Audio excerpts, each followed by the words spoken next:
అక్షయ్ అయితే అవని ఇంట్లో ఉన్నాడని తెలిసినా పల్లవి అయితే ఏం చేయలేకపోతుందన్నమాట. ఇక తేలు కుట్టిన దొంగలా ఉండాల్సిన పరిస్థితి అయితే వస్తుంది. ఇక వెంటనే వాళ్ళ నాన్న చక్రధరకి అయితే ఫోన్ చేసి జరిగిందంతా చెప్తుంది అనమాట. ఇక అతనైతే అంత లేదు నేను చూసుకుంటా అని చెప్పేసి బిల్డప్లు అయితే వేస్తాడు. అసలు ఇవాళ ఎపిసోడ్లో ఏం జరిగింది ఏంటి అనేది చెప్తాను. అక్షయ్ అయితే అవని ఇంట్లోనే ఉన్నాడని చెప్పేసి పల్లవి అయితే తెలుసుకుని ఫోన్లో అయితే రికార్డ్ చేస్తుంది కదా. ఇక ఆ వీడియోని పార్వతికి చూపిద్దాం అనుకుంటే ఆ ఛాన్స్ లేకుండా అవని అయితే నువ్వు ఈ వీడియో చూపిస్తే నేను మీ నాన్న వీడియో చూపిస్తా అని చెప్పేసి వార్నింగ్ అయితే ఇస్తాను అనమాట. అంతేకాకుండా ఈ ఫ్రాడ్ వెనక మీరున్నారని నిరూపించి ఒక్క ఆధారం దొరికిన ఇద్దరిని బొక్కలు వేయిస్తానని చెప్పేసి చెప్పగానే ఇక పల్లవి అయితే చాలా భయపడిపోతూ ఉంటుంది అనమాట. సర్లే ఇక వెళ్ళు అని చెప్పేసి దెబ్బ కొట్టి పంపిస్తుందామని. ఇక ఫ్రస్ట్రేషన్తో ఏం చేయాలో అర్థం కాదనమాట. అలా వెళ్తూ కారు మధ్యలో ఆపేసి పక్కనే ఉన్న కరెంట్ స్తంభానికైతే తల బాదుకుంటూ ఉంటుంది అనమాట. అన్నీ తెలిసినా ఏం చెప్పకుండా నన్ను ఇలా లాక్ చేసిందే, ఇప్పుడు ఏం చేయాలని చెప్పేసి పల్లవి అయితే ఆలోచిస్తూ ఉంటుంది. సర్లే అని ఇక వాళ్ళ నాన్నకైతే ఫోన్ చేస్తాను అనమాట. ఏమ్మా పల్లవి అంతా ఓకేనా అని చెప్పేసి చక్రధర అయితే అడుగుతాడు. అవును అంతా ఓకే కానీ మనకు కాదు ఆవనీకి అని చెప్పేసి పల్లవి అయితే చెప్తుందనమాట. ఏంటమ్మా ఏమైంది అని చెప్పేసి చక్రధర అయితే అడుగుతాడు. ఏమైంది ఏంటి డాడ్, ఆ రాజేంద్ర ఫ్యామిలీని చల్లా చెదురు చేసేసామని మనం హ్యాపీ ఫీల్ అయ్యాం, కానీ మా అత్తయ్య ఇలా ఇంటికి వచ్చిందో లేదో అక్షయ్ని తన ఇంట్లో పెట్టేసుకుందామని అని చెప్పేసి పల్లవి అయితే చెప్తుంది అనమాట. మరి ఈ విషయం మీ అత్తయ్యకి చెప్తే అవని సంగతి ఆవిడే చూసుకుంటుంది కదా అని చెప్పేసి చక్రధర అయితే చెప్తాడు. కానీ అలా చెప్పకుండా ఉండేలా నన్ను అవని లాక్ చేసింది డాడ్. రాజేంద్ర కంపెనీని కూలిపోయేలా చేసిన వాడితో మీరు మాట్లాడుతున్న వీడియో అవని దగ్గర ఉంది. ఇప్పుడు ఆ వీడియో చూపిస్తే మన పైన అందరికీ డౌట్ వచ్చేస్తుందని చెప్పేసి టెన్షన్ పడుతూ ఉంటుంది అనమాట పల్లవి. అలా ఏం లేదమ్మా, బిజినెస్ అన్నాక చాలామంది కలుస్తూ ఉంటారులే, ఈ విషయమే ఆ రోజు అవనికి నేను చెప్పానని చెప్పేసి చక్రధర అయితే లైట్ తీసుకుంటాడు. అది కాదు నాన్న, ఆ శ్రీకర్ ప్రస్తుతం ఇదే పనిలో ఉన్నాడు. ఆ ఫ్రాడ్ చేసిన వాళ్ళు వెనక ఎవరున్నారో తెలుసుకుంటాడట. అది తెలిసిందంటే నువ్వు నేను బొక్కలోకి వెళ్ళడం ఖాయం. పైగా అవనే నాతో మాట్లాడుతున్నట్టు లేదు, నన్ను కాటేసి చంపేయాలన్నంత బుసలు కొడుతుంది అని చెప్పేసి పల్లవి అయితే భయపడుతూ ఉంటుంది అనమాట. నువ్వేం భయపడకమ్మా, ఆ బుసలు కొట్టే పాము కూరలు ఎలా తీయాలో నాకు బాగా తెలుసు అని చెప్పేసి ఫోన్ కట్ చేస్తాడు. ఇక చెప్తుంటే పూర్తిగా వినకుండా కట్ చేస్తాడు మా నాన్న ఒకడని చెప్పేసి తిట్టుకుంటూ ఉంటుంది పల్లవి. ఇక శ్రేయ అయితే వంట చేస్తూ చాలా కోపంలో ఉంటుంది అనమాట పల్లవి మీద. దొంగ మొహంది ఈరోజు వంట చేయాలని తెలివిగా బయటకు వెళ్ళిపోయినట్లుంది, రాని వచ్చాక చెప్తా దాని సంగతి అని చెప్పేసి అది తిట్టుకుంటూ ఉంటుంది అనమాట. ఇంతలో పల్లవి రాగానే ఇలా రా అని చెప్పేసి పిలుస్తుంది అనమాట. ఎక్కడికి వెళ్ళావు అని చెప్పేసి శ్రేయ అడగానే నీకు చెప్పాలా అని చెప్పేసి పల్లవి అయితే అంటది. వంట చేయాలనే కదా బయటికి చెక్కేసా, ఎంతసేపు షికార్లు కొట్టొస్తున్నావా అని చెప్పేసి శ్రేయ అయితే అంటది అనమాట. అన్నీ నీకు చెప్పాలా, ఆయన ఏదో నా అత్తయ్యలు అడుగుతున్నావేంటి, ఎక్కడ ఉండాలో అక్కడ ఉండని చెప్పేసి పల్లవి అయితే రైజ్ అవుతుంది అనమాట.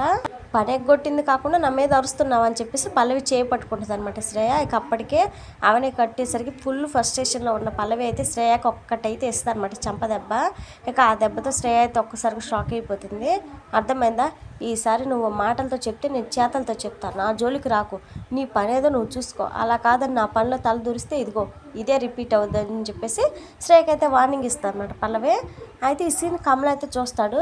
ఓహో బాగా అర్థమైంది, నీకంటే పెద్దదైన వదిన పైన చేసుకోవడం ఏంటి, చిన్న పెద్ద తేడా తెలియదా నీకు, ఏంటన్నా నీ జోలికి వస్తే ఇదే రిపీట్ అవుతుందా, నిజమే అయితే నీకు కూడా ఇదే రిపీట్ అవుద్ది, కానీ నీకులా ఒకటి కొట్టేసి వదలను, ఫుల్గా వాయించేస్తా, అర్థమైందా అని చెప్పేసి పల్లవి మీద చేయెత్తుతాడనమాట. ఇంతలో పార్వతి అయితే వస్తుంది. రే కమల్ అని చెప్పేసి వస్తుంది అనమాట. ఎన్నిసార్లు చెప్పాలిరా ఆడవాళ్ళ మీద చేసుకోవద్దని, అయినా పల్లవిని కొడుతున్నావేంటి అని చెప్పేసి కమల్ చంప పగలగొడతానమాట. ఇంకోసారి తన మీద చేయెత్తామంటే మర్యాదగా ఉండదని చెప్పేసి పార్వతి అయితే అంటది.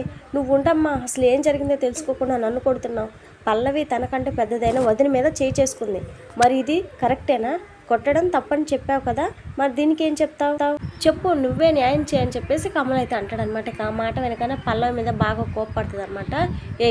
నీకంటే పెద్దదాన్ని శ్రేయని ఎందుకు కొట్టావు చెప్పు అని చెప్పేసి పార్వతి అయితే అడుగుతుంది అనమాట. ఇక పల్లవి సైలెంట్గా ఉండగానే శ్రేయ అయితే ఎక్కడికి వెళ్ళావని అడిగినందుకు నన్ను కొట్టింది అత్తయ్య అని చెప్పేసి శ్రేయ అయితే చెప్తుంది. ఎక్కడికి వెళ్ళావో చెప్తే సరిపోయేదానికి చేసుకోవడం ఏంటి, నీకు చిన్నంతర పెద్దంతర తెలీదా, ఇదేనా నీకు తెలిసిన మర్యాద అని చెప్పేసి పల్లవిని అయితే తిడుతుంది అనమాట. ఇంతలో కమల్ అయితే ఈరోజు వదినను కొట్టింది, రేపు నన్ను కూడా కొడుతుందమ్మా అని చెప్పేసి అంటాడు. ఇక పల్లవి మాత్రం ఏం మాట్లాడకుండా సైలెంట్గా ఉంటుంది అనమాట. ఏంటి మాట్లాడివే, శ్రేయాని కొట్టినందుకు ముందు సారీ చెప్పు అని చెప్పేసి పార్వతి అయితే అంటదనమాట. వామ్మో ఇప్పుడు సారీ చెప్పకపోతే అత్తయ్య దృష్టిలో నేను చెడ్డదాన్ని అయిపోతా, ఇన్నాళ్ళు నేను చేసిందంత పోతుందని చెప్పేసి పల్లవి అయితే అనుకుంటుంది. ఇక ఇష్టం లేకపోయినా సరే సారీ అయితే చెప్తుంది. ఇక నుదుటి మీద బ్యాండ్ చూసి ఏమైంది పల్లవి అని చెప్పేసి అడుగుతుందన్నమాట. ఏం లేదు అత్తయ్య, చిన్న దెబ్బ అని చెప్పేసి వెళ్ళిపోతాను అనమాట. ఇక పల్లవి చేసిన దానికి నేను కూడా క్షమాపణ చెప్తున్నా వదినని చెప్పేసి కమల్ అయితే శ్రేయకి సారీ చెప్తాడు. భార్యాభర్తలు ఇద్దరు సారీ చెప్పారు కదా, మనసులో ఏం పెట్టుకోకు శ్రేయ అని చెప్పేసి పార్వతి అయితే చెప్తుంది. ఇక జరిగిన దాన్ని కవర్ చేసుకోవాలని చెప్పేసి పార్వతిని ఎలాగైనా సరే బొట్లో వేసుకోవాలనుకుంటుంది అనమాట పల్లవి. ఇక పార్వతి భోజనం చేస్తూ ఉండగానే ఇది వేసుకోండి అత్తయ్య, ఇది వేసుకోండి చాలా బాగుంటుందని చెప్పేసి వడ్డిస్తూ ఉంటుంది అనమాట. ఇంతలో పార్వతి, అవును పల్లవి, అక్షయ్ అత్తయ్య గారు ఎలా ఉన్నారు, బాగున్నారా, నేను ఇచ్చిన సున్నోళ్ళు వాడికి తెచ్చావా, తిన్నాడా, ఏమన్నాడని చెప్పేసి పార్వతి అయితే అడుగుతుంది అనమాట. ఇంకా ఆ మాటలకి పల్లవికి ఏం చెప్పాలో అర్థం కాదు. కాసేపు తడుముకొని బాగున్నారు అత్తయ్య, మీరు ఇచ్చిన సున్నుండలు ఒక్కడు కూడా వదలకుండా బావగారు తినేశారని చెప్పేసి అబద్ధాలు చెప్తుంది అనమాట. ఇక ఆ మాటతో పార్వతి అయితే చాలా హ్యాపీగా ఫీల్ అవుతుంది. వాడికి నేనంటే చాలా ఇష్టం, నేను చేసిన సున్నుండలు అంటే ఇంకా ఇష్టం అని చెప్పేసి పార్వతి అయితే అంటది అనమాట. అవును అత్తయ్య, బావగారు అమ్మమ్మే కాదు అవని అక్క కూడా చాలా బాగుందని చెప్పేసి పల్లవి అయితే అంటది అనమాట. అదేంటి మధ్యలో అవని గురించి ఎందుకు అని చెప్పేసి పార్వతి అయితే అడుగుతుంది అనమాట. అంటే దారిలో కనిపించిందని బాగుందని చెప్పి అంతే అని చెప్పేసి పల్లవి అయితే అంటది అనమాట. ఇక పల్లవి మాటలకైతే కమల్ శ్రీకర్కి అయితే డౌట్ వస్తుందన్నమాట. పల్లవి అక్కడికి వెళ్ళిందంటే ఖచ్చితంగా అన్నయ్య వదిన కలిసి ఉన్నారని తెలిసిపోయిందనమాట. అయితే తెలిసినప్పుడు అమ్మకి చెప్పేస్తుంది కదా, చెప్పలేదంటే అర్థం ఏంటని చెప్పేసి ఇద్దరు అయితే అనుకుంటూ ఉంటారు. ఇక పల్లవి అయితే వాళ్ళిద్దరు కలిసి ఉన్నారని నేను చెప్తే అవని చేతిలో బుక్ అయిపోతా, కానీ ఎలాగైనా ఈ విషయం అత్తయ్యకి తెలిసేలా చేయాలని చెప్పేసి అనుకుంటుంది అనమాట. అత్తయ్య, మీరు చేసిన సున్నట్లు ఇస్తేనే బావగారు హ్యాపీగా ఫీల్ అయ్యారు కదా, మీరు ఒకసారి వీడియో కాల్ చేసి మాట్లాడచ్చు కదా అని చెప్పేసి సలహా అయితే ఇస్తారనమాట. ఇంకా పార్వతి కరెక్ట్ అని చెప్పేసి వీడియో కాల్ అయితే చేస్తే ఇక పార్వతి ఫోన్ చేయగానే అక్షయ్ అయితే టెన్షన్ పడుతూ ఉంటాడనమాట. సర్లే మేనేజ్ చేద్దాం అని చెప్పేసి బ్యాక్గ్రౌండ్ కనిపించకుండా జూమ్ చేసి ఫోన్ అయితే లిఫ్ట్ చేస్తాడు. ఎలా ఉన్నావు, నేను చేసిన సున్నుండలు ఎలా ఉన్నాయని చెప్పేసి పార్వతి అయితే అడుగుతుందనమాట. ఇక అక్షయ్ అయితే కన్ఫ్యూజ్ అవుతాడు. సున్నుండలా, అదేంటి అమ్మ నా కోసం సున్నుండలు పంపిందా, నాకు తెలియదు అని చెప్పేసి అక్షయ్ అయితే అనుకుంటాడనమాట. ఏంట్రా మాట్లాడు, ఒకటి కూడా వదలకుండా తిన్నామట కదా పల్లవి చెప్పిందని చెప్పేసి పార్వతి అయితే అంటదనమాట. ఓహో, అంటే పల్లవి నేను అవనితో ఉంటున్నానని చూసేసిందనమాట, అది అమ్మకు చెప్పకుండా ఇలా కవర్ చేసిందేమో అని చెప్పేసి అక్షయ్ అయితే అనుకుంటాడు. అవునమ్మా చాలా బాగున్నాయని చెప్పేసి అక్షయ్ కూడా కవర్ చేస్తాడనమాట. సర్లే కానీ అవని ఇంటికి వెళ్ళక నాన్న, దూరంగా ఉండని చెప్పేసి పార్వతి అయితే చెప్తుంది.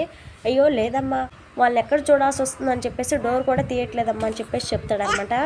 ఇక పార్వతి అయితే చాలా హ్యాపీగా ఫీల్ అవుతుంది. ఇంకా తర్వాత రోజు ఉదయాన్నే అక్షయ్ అయితే రెడీ అవుతూ ఉంటాడు. ఎక్కడికండి అని చెప్పేసి అవని అడగగానే హాస్పిటల్కి రమ్మన్నారుగా అని చెప్పేసి అంటాడనమాట. సరే పదండి నేను తీసుకువెళ్తాను అని చెప్పేసి అవని అయితే అంటదనమాట. నో నేను వెళ్తానని చెప్పేసి అక్షయ్ అయితే అంటాడు.